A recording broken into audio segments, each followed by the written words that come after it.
श्री गुरु चरण सरोज रज निज मन मुकुर सुधारि। बरनहु रघुवर विमल यश जो दायक फल चारि। बुद्धिहीन तनु जानिके सुमिरहु पवन कुमार। बल बुद्धि विद्या देहु मोहि हरहु कलेश विकार। जय श्री राम। श्रोताओं, श्री रामचरितमानस पाठ के इस भाग में आपका स्वागत है। हम बालकाल के दोहा नंबर 99 से आज का पाठ प्रारंभ करेंगे। बहुर मुनि हिमवंत कहूँ लगन सुनाई आए। समय मिलो कि विवाह कर पठे देव बुलाए। फिर मुनियों ने लौटकर हिमवान को लगन पत्रिका सुनाई और विवाह का समय देखकर देवताओं को बुला दिया। बोली सकल सुर सादर लीन्हे सबहि जथोचित आसन दीन्हे। वेदी वेद विधान सवारी सुभग सुमंगल गावहीं नारी। सब देवताओं को आदर सहित बुलवा लिया और सबको यथा योग्य आसन दिए। वेद की रीति से वेदी सजाई गई और स्त्रियां सुंदर श्रेष्ठ मंगल गीत गाने लगी। सिंहासन अति दिव्य सुहावा जाय न वरण विरंच बनावा। बैठे शिव विप्रहि सिरुनाई हृदय सुमिरि निज प्रभु रघुराई। वेदिका पर एक अत्यंत सुंदर दिव्य सिंहासन था। उसकी सुंदरता का वर्णन नहीं किया जा सकता क्योंकि वही स्वयं ब्रह्मा जी का बनाया हुआ था। ब्राह्मणों को सिर नवाकर और हृदय में अपने स्वामी श्री रघुनाथ जी का स्मरण करके शिव जी उस सिंहासन पर बैठ गए। बहुर मुनीसन उमा बुलाई कर सिंगार सखी ले आई। देखते रूप सकल सुर मोहे बरने छवि अस जग कवि को है।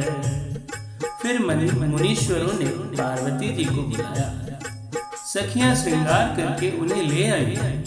पार्वती जी के रूप को देखते ही सब देवता मोहित हो गए। संसार में ऐसा कवि कौन है जो उस सुंदरता का वर्णन कर सके। जगदम्बिका जाने भव भामा सुरन मन ही मन कीन्ह प्रणामा। सुंदरता मर जात भवानी जाय न कोटिनु बदन बखानी। पार्वती जी को जगदम्बा और शिव जी की पत्नी समझकर देवताओं ने मन ही मन प्रणाम किया। भवानी जी सुंदरता की सीमा है। करोड़ों मुखों से भी उनकी शोभा नहीं कही जा सकती।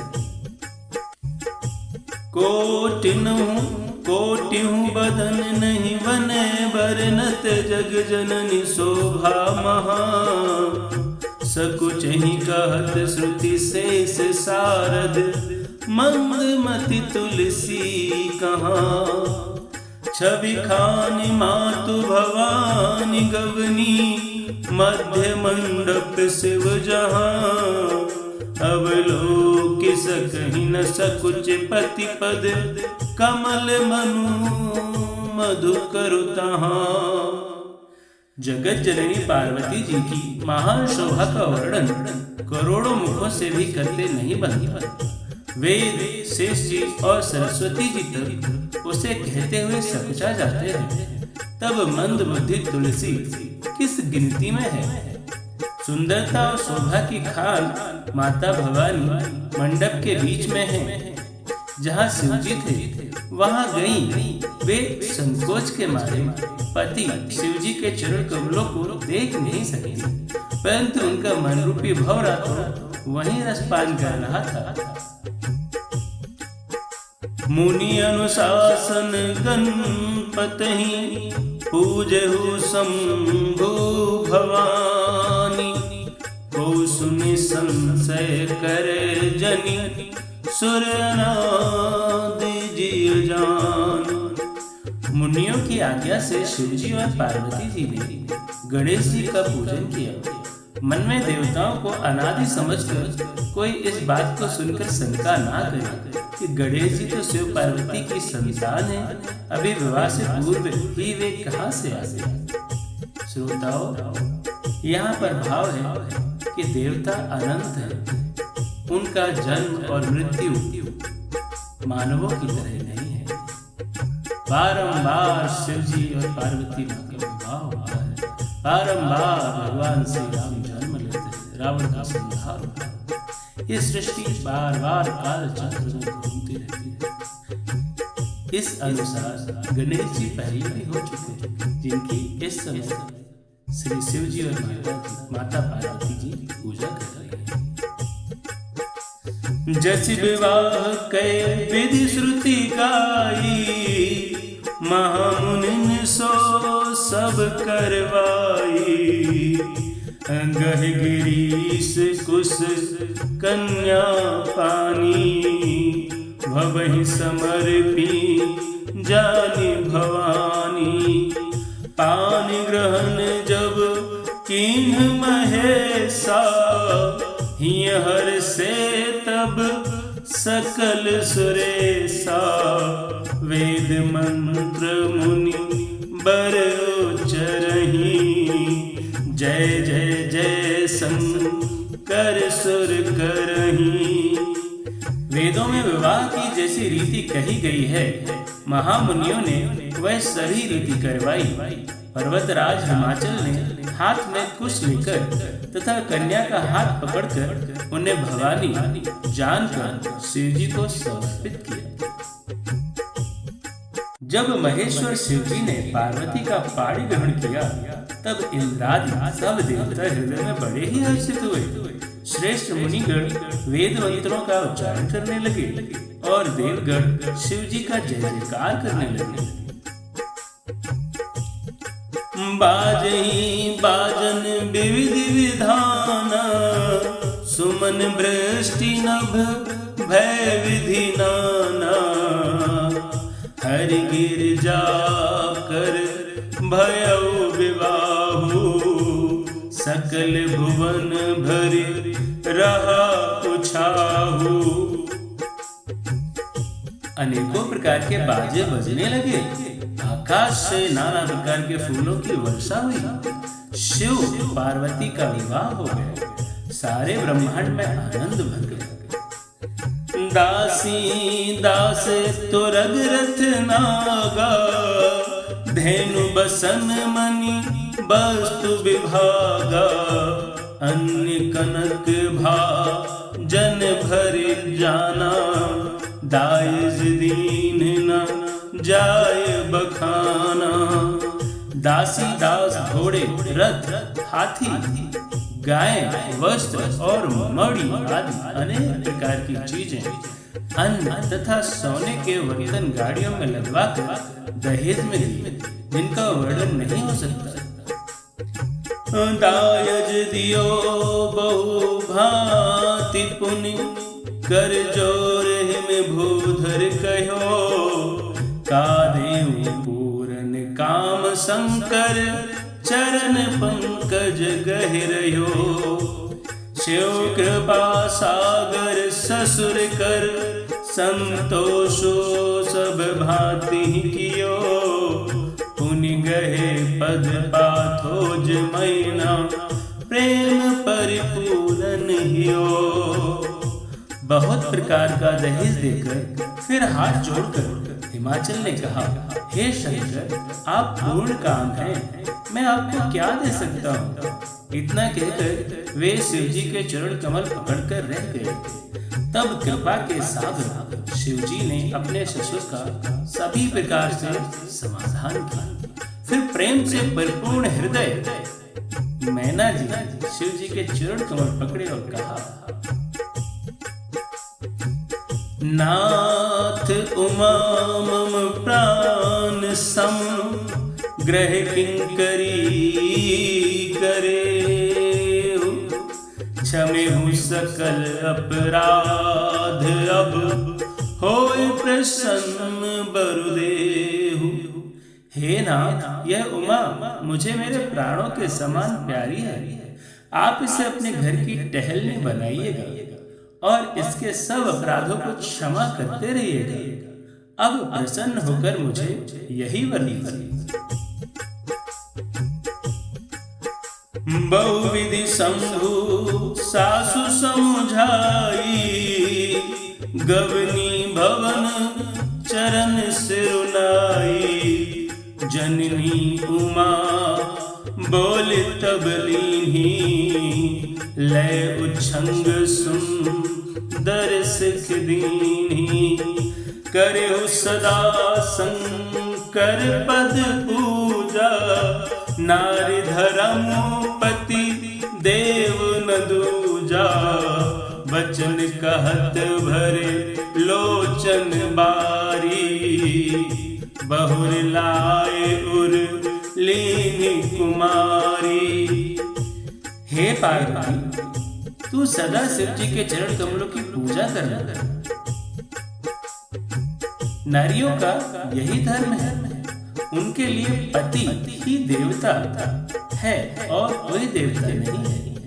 इस प्रकार की बातें कहते कहते उनकी आंखों में आंसू भर आए और उन्होंने कन्या को छाती से लिपटा लिया।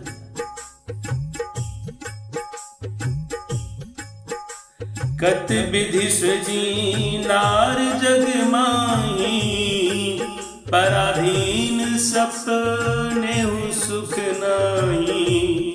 भयति प्रेम बिकल महतारी, धीरजो कीन को समय विचारी। फिर बोली कि विधाता ने जगत में स्त्री जाति को क्यों पैदा किया। पराधीन को सपने में भी सुख नहीं मिलता। यो कहती हुई माता प्रेम में अत्यंत विकल हो गई, परंतु कुछ समय जानकर दुख न करने का अवसर जानकर उन्हें धीरज धरा। पुनि पुनि मिलते परत गए चरना, परम प्रेम कछु जाए न बरना। सब नारिन मिल भेटी भवानी, जाए जननी और पुनि लपटानी। मैना बार बार मिलती हैं और पार्वती के चरणों को पकड़कर गिर पड़ती हैं। बड़ा ही प्रेम है, कुछ वर्णन नहीं किया जाता। भवानी सब स्त्रियों से मिलकर फिर अपनी माता के हृदय से जा लुटी। जननी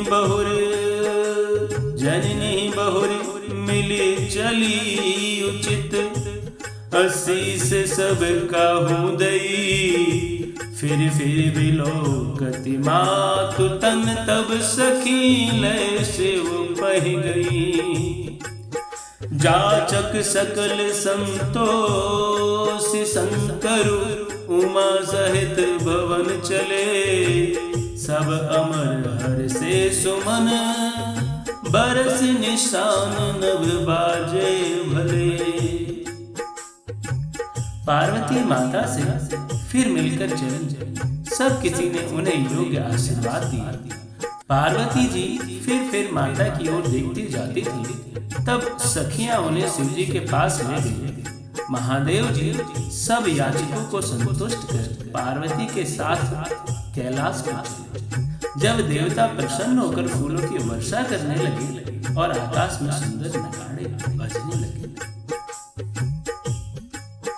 चले संग हिमवंतु तब पहुँचावन अति हे,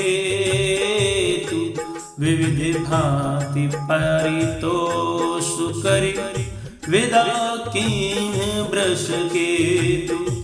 तब हिमवान अत्यंत प्रेम से शिव जी को पहुंचाने के लिए साथ चले। शिव जी ने बहुत तरह से उन्हें संतोष करा करके विदा किया। तुरंत भवन आए गिरिराई, सकल सैल सर लिए बुलाई। आदर दान विनय बहुमाना, सब कर विदा कीन हिमवाना। जब ही शंभु कैलाश ही आए, सुर सब निज निज लोक सिधाए। जगत मातु पितु शंभु भवानी, तेहि सिंगारु न कहेउ बखानी। पर्वतराज हिमाचल तुरंत घर आए और उन्होंने सब पर्वतों और सरोवरों को बुलाया। हिमवान ने आदर दान विनय और बहुत सम्मान पूर्वक सबकी विदाई की। जब शिवजी कैलाश पर्वत पर पहुंचे तब सब देवता अपने अपने लोकों को चले गए। तुलसीदास जी कहते हैं कि पार्वती जी और शिव जी जगत के माता पिता हैं, इसलिए मैं उनके श्रृंगार का वर्णन नहीं करूंगा। करहि विविध विधि भोग विलासा, गण समेत बसहि कैलासा। हर गिरजा बिहार नित नयऊ, एहि विधि विपुल काल चल गयऊ। तब जन्म्यो शठ वदन कुमारा, तारकु असुर समर जेहि मारा। आगम निगम प्रसिद्धि पुराना, सन्मुख जन्म सकल जग जाना। शिव पार्वती विविध प्रकार के भोग विलास करते हुए अपने गणों सहित कैलाश पर रहने लगे। वे नित्य नए विहार करते थे। इस प्रकार बहुत समय बीत गया। तब 6 मुख वाले पुत्र स्वामी कार्तिक का जन्म हुआ, जिन्होंने बड़े होने पर युद्ध में तारकासुर को मारा। वेद शास्त्र और पुराणों में स्वामी कार्तिक के जन्म की कथा प्रसिद्ध है और सारा जगत उसे जानता है। जगु जान सन्मुख जन्म कर्म, प्रताप पुरुषारथ महा। तेहि हेतु मैं ब्रस केतु सुत कर, चरित संक्षेप ही कहा। यह उमा शंभु विबाहु, जे नर नारी कहि जगावई। कल्याण काज विवाह मंगल, सर्वदा सुख पावही। षडानंद स्वामी कार्तिक के जन्म कर्म प्रताप और महान पुरुषार्थ को सारा जगत जानता है, इसलिए मैंने वृष केतु शिव जी के पुत्र का चरित्र संक्षेप ही कहा है। शिव पार्वती के विवाह की इस कथा को जो स्त्री पुरुष कहेंगे और गाएंगे, वे कल्याण के कार्यों और विवाह आदि मंगलों में सदा सुख पाएंगे। चरित सिंधु गिरजा रमन, वेद न पावहि पार। वरने तुलसीदास किन, अतिमति मंद गवार। गिरिजापति महादेव जी का चरित्र समुद्र के समान अपार, उसका पार वेद भी नहीं पाते। तब अत्यंत मंद बुद्धि और गवार तुलसीदास का वर्णन कैसे कर सकता है। श्रोताओं, आज का पाठ इतना है। आगे की कथा में फिर। जय श्री राम, जय शंभु भवानी, जय जय